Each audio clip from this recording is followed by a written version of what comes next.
I grew up in a small town with a high school sweetheart that I wanted to get married to. I thought our life was going to be like a good country music. We were each other's first, together for 5 years. I was about to get married to her, at least that was the plan. We were supposed to attend the same college, then get married. Until a night out when I caught her banging a nightclub promoter in the public bathroom. I was devastated and scared through my adult years because of this event and others in my future. I will share the most traumatic, abusive story that have left me broken and suspicious of women from a young age and through my adulthood. My ex-girlfriend once said that people who cheat on their partner should be sentenced to hanging. She was 19 years old when we were watching a movie together that day and a woman was cheating on her husband. That was when she made that comment. She said that with a disgusting look on her face. I looked at her and think to myself, that is the woman of my dream.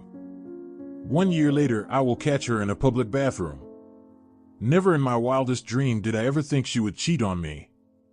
Growing up, my parents knew her parents, they trusted us, and she could spend a night at my place and our parents wouldn't be worried. Our family thought we were going to end up together. When we turned 20, a switch flipped in her. All of a sudden, she wanted to be a party girl. She wanted to go to clubs and party, but since we were not yet 21, we couldn't get into the types of clubs she wanted. I was an introvert and was content to wait till I turned 21, but she was pressuring me to get a fake ID with her. I thought it was too dangerous and I told her that I wasn't interested. Few weeks later she shows up with a very convincing fake ID. When I asked her where she got it from, she told me about a guy that made fake IDs for some of her friends. I reluctantly agreed to get a fake ID made so we could club together. I was a homebody, so clubbing and loud music wasn't my thing. Surprisingly, since my girlfriend turned 20, she had this itch about getting it out of her system. She even called me boring when I hesitated to join her to go to places full of drugs and alcohol. According to her, it was what young adults supposed to do, and we are not supposed to be left out because all her friends are doing it. I wanted her to be happy, so I reluctantly joined her. I also told a close friend of mine to join us, and we both went and got the fake ID. Fast forward the following Friday, we planned on going out together, but I fell sick and couldn't go. I thought my girlfriend would cancel as well, but she decided to go with her female friend without me. I remember thinking that she wasn't the same person, and something had changed. Even her friend group have changed as well. The following week I was feeling better, and we went out together with my best friend. When we got to the club, I was nervous that the ID wouldn't work. Fortunately, the bouncer looked at it and gave it back to me and waved all three of us in. Years later, I would find out that the club was kind of shady and had to be shut down for letting in minors and giving them alcohol. When we were let in, a key moment that I saw as a red flag was when my girlfriend was waving at a taller guy that was exceptionally dressed standing on the entrance of the club, close to the bouncers. He winks at my girlfriend, and she waved at him enthusiastically. I asked her who he was, and she responded that he is just a promoter. I tried to ask her how she knew him because I was getting jealous, but the loud music drowned my voice. She never answered the question because she couldn't hear what I was saying. We got some drink and started drinking since that's what people were doing. The more alcohol we drank, the more fun the music gets. Me and my buddy were jumping around to the beat and having fun. I looked around and my girlfriend wasn't there. I asked my friend if he had seen her, and he told me that she went to the bathroom. About 10 minutes later, my girlfriend wasn't back, and we both decided to go upstairs because we heard that there is another bar upstairs with a good view of the city. I wanted to check it out and then quickly come back downstairs because my girlfriend would be looking for us when she comes back from the bathroom. Me and my friend went upstairs. It was more of a lounge with couches. It was quieter because it was an open roof. On our way to the bar, I looked at the corner and saw a silhouette of a woman that looks like my girlfriend, and she was talking to the same guy that I saw at the entrance. I came closer to make sure that it was her, and sure enough, I saw her smiling and chatting with him. I broke up the conversation and asked my girlfriend to come with us at once. The guy looked at me and smiled, and my girlfriend looked angry like I interrupted something important. I asked her who he was and how did she know him.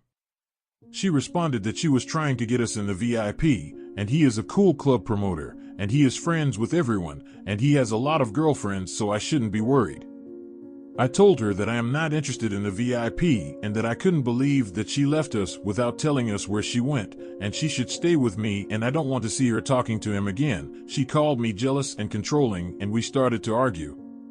I left her with my friend in the corner and I went to get us some drinks. When I came back, she was on her phone texting someone.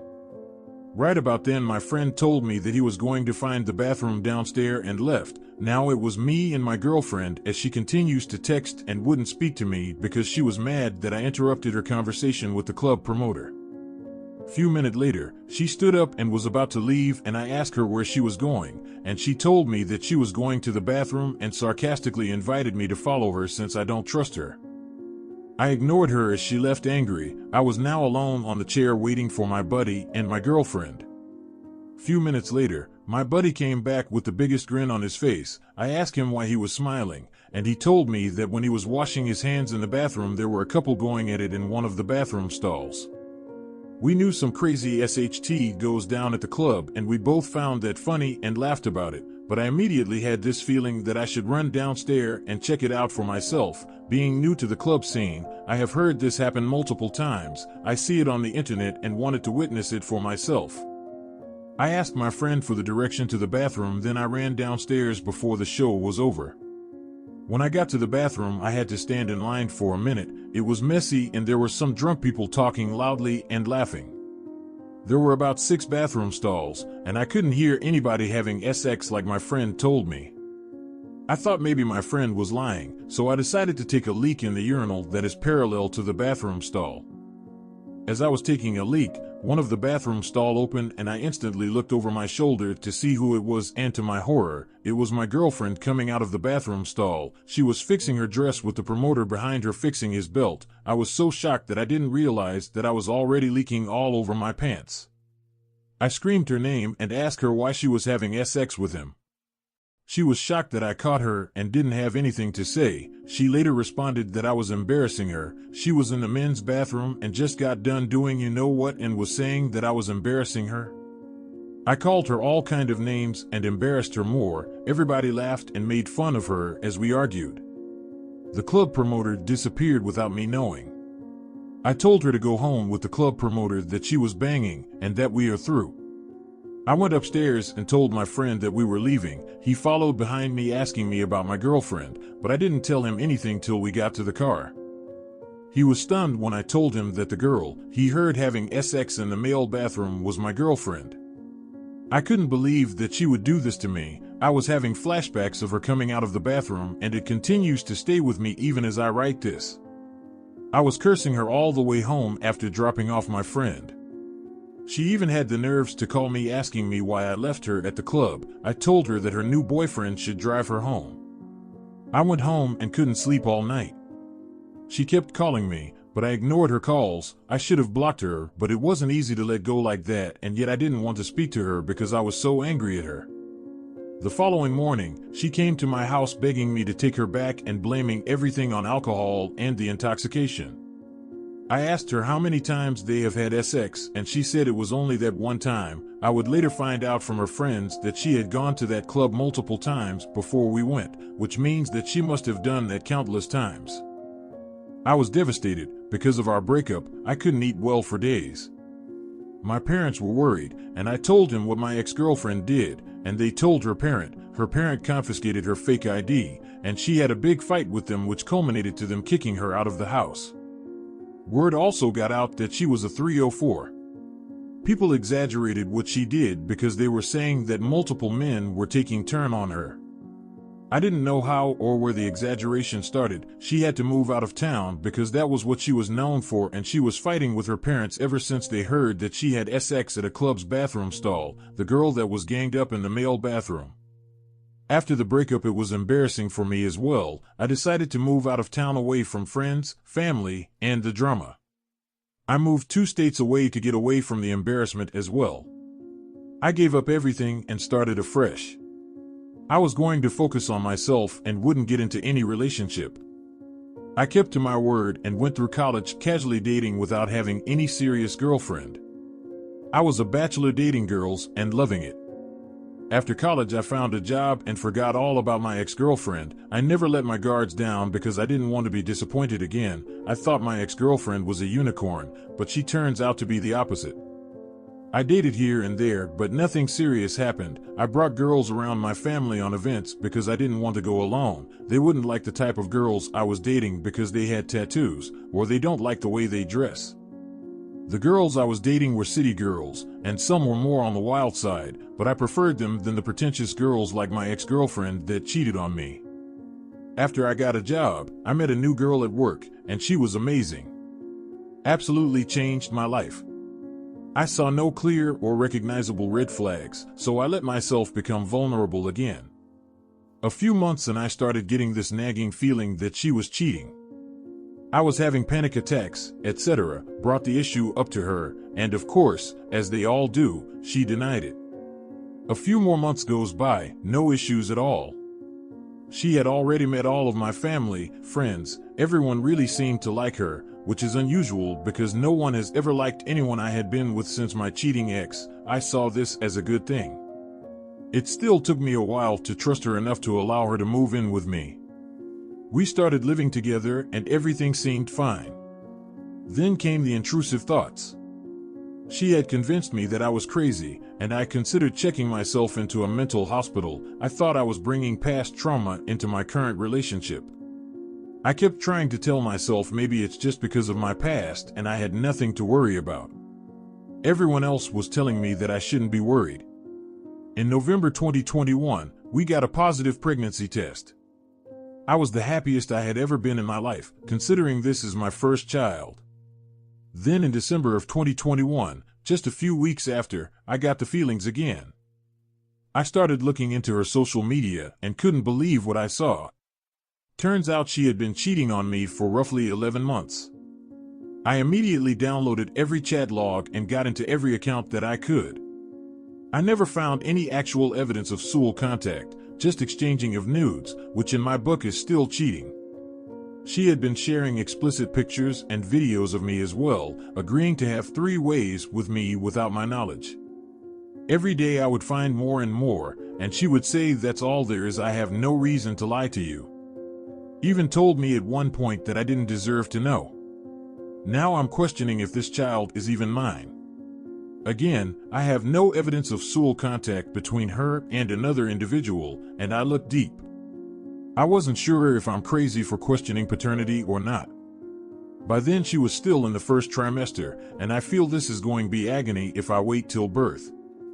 I want to be happy with her and raise my child, but I couldn't bear the suspicion. I couldn't believe that this was happening to me again. I felt maybe all women are like that, or I was just unlucky.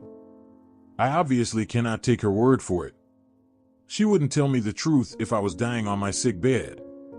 I have a background in interrogation due to my interaction with law enforcement because of my job. I can tell when people are lying to me. She's hard to piece together though. It's really hard when it hits close to home, opposed to a stranger that I know nothing about. I still felt she's lying about a lot, and I just was lost and didn't know what to do at that point. I left my own home to stay with a friend so I can think straight, and she begged me to come back. I told her I need to get a prenatal paternity test, and she claimed that prenatal paternity test is harmful to the baby. I did some research online and sent it to her, telling her that she was wrong. After several days of her trying to convince me, she decided to take the test, and sure enough, the baby wasn't mine. After I found out that the baby wasn't mine, I told her to move out of my house. All she was worried about was that she didn't want to remove the baby because it was against her belief. I asked her if it is against her belief to have an affair, and she had nothing to say. I told her that I don't care if she keeps it or remove it, but what I care about was having her out of my house the following day. Well, I guess she decided to remove the baby because 3 months later I didn't see any signs of pregnancy. We work at the same place for 5 more months before I decided to find another job because she keeps trying to get back with me. The original poster handled the situation well with his high school ex-girlfriend, considering his lack of experience. There comes a phase in a woman's life when she feels the need to market herself for the best possible mate. It's only natural. We see this in National Geographic documentaries where young female lioness leaves the pride when she's in heat in search of nomadic males, because the males in her pride are related to her. So women in their prime years are fine with exploring their adventurous side, which might include promiscuous activities, seeking attention and validation on social media, and connecting with random men. And let me make a point here that these activities do not always end in sex, but can lead to it. However, if she's in a relationship and it ends up in sex, that means that she feels like her partner is not the best mate for her. I don't care what you say, most women have this phase. The only exception is when they feel like they're with the best possible mate. Since the advent of social media, this behavior is more noticeable when they post a lot on their social media to advertise themselves to a wider audience of men. And some of these women stay in this phase forever because their expectations are too unrealistic and they are not getting the commitment from the types of men they feel like they deserve. There's a cognitive dissonance with most Western women that are average but feels like they are 10, so they deserve the top percentage of men. So they're stuck in this stage of perpetual attention seekers. So if you're with a woman that is very active on social media, especially when it has something to do with seeking attention, then chances are that she thinks that she could do better than you and she is shopping for something better. And you're just a placeholder till the next guy comes along. Now back to our original poster. I think the original poster is unlucky with women he picks, and he did the right thing by breaking up with his cheating ex-girlfriend and also getting the prenatal paternity test done rather than sticking around in a relationship with someone that he doesn't trust. And the message that I want to put out there today is you should trust your gut feeling, because your gut feeling is your third eye. Please do not forget to hit the thumbs up to like the video so I can make more content like this. Thank you and have a great day.